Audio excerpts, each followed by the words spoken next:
YouTube, it's Natural Me 4C, and in today's video, I want to show you guys 3 different ways that you can stretch your hair.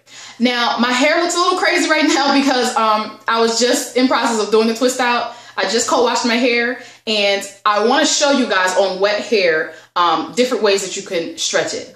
So on this side of my hair, I've already applied my products, you know, my leave-ins, my oils, my butters. Everything is already in both sides of my hair. However, on this side, I am going to let it dry naturally. I'm not going to twist it or anything. So this side is going to be fully shrunk. And on this side, I'm going to show you guys how to stretch your hair. Okay, so let's get started. So the first method I'm going to do is twisting. So all I'm going to do is take a small section here, and I'm going to clip the rest out of the way. And I'm going to 2-strand twist this section.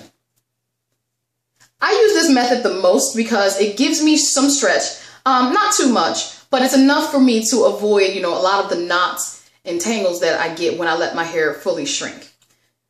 So that is method number 1. Pretty simple, right? So now for the second one, I'm going to take another section, and with this section, I'm going to use the banding method. Now what the banding method is, it's stretching your hair using elastic bands. This is, these are kind of like Ouchless. They're not made by Goody. I actually got these at Dollar General, and they're kind of like a nylon stocking kind of thing. So they don't cause any damage to the hair at all. So what you do with banding is you take your hair, you take the band, and you wrap it around like you would do a ponytail. And then you continue to wrap the band around the hair going down. Now I'm not going to band all the way to the bottom. I'm going to stop about right there, and I'm going to twist my ends.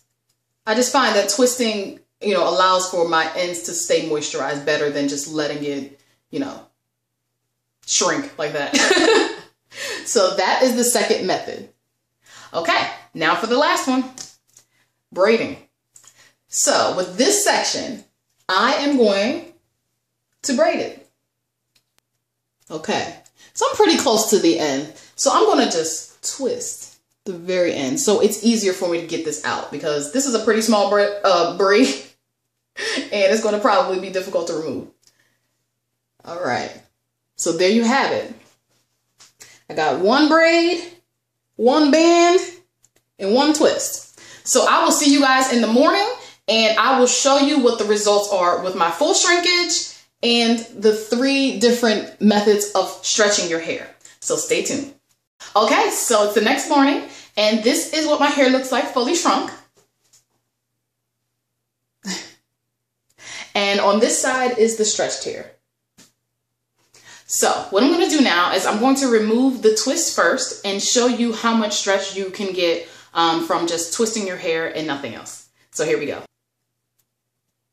Okay. All right, so next for the band. You have to be very careful. Okay. So there is the banded section. Now for the braid. Okay, so here's the braided section. Okay, so let's compare these 3. So with the twisting section, you can see that I have quite a bit of shrinkage. Now I use this method the most because it is quick, it's easy, and it gives me enough stretch to where, you know, I don't have my hair this tight. So I avoid a lot of knots and tangles that, you know, I would normally have from my full shrinkage. So this method, I just do the most because of how quick and easy it is. So as far as the banded section, I actually have a lot of stretch from banding. I have not been able to wear a band out where, you know, I just remove the bands and I just take apart my sections and go. My hair always looks kind of crazy after I remove the bands. So I would have to then, you know, either dry twist it or dry braid it or put it up in a puff of some sort to make it look decent enough to go. But it did provide me with a lot of stretch. Now, as far as the braid, this as well gave me a lot of stretch. So out of these three different methods, it's looking like it's kind of a tie between the banding section and the braiding section. You can see with the banding section, I have like kind of strange looking ends, and with the braid, you know, it's a little bit neater. So, you know, again, I'm able to wear like the braid out versus the band out. But I'm working on that. Hopefully I can perfect that soon. So yeah, so there you go, guys. 3 different ways to stretch your hair. They're pretty easy. And, you know, depending on what you're in the mood for, you know, you can use these to get some length every now and then. You know, you can kind of go from this to this with something very quick and very simple. So I hope this was helpful. I will see you guys in another video. Thank you so much for watching and subscribing. Don't forget to check me out at my blog, naturalme4c.weebly.com, and I will see you later.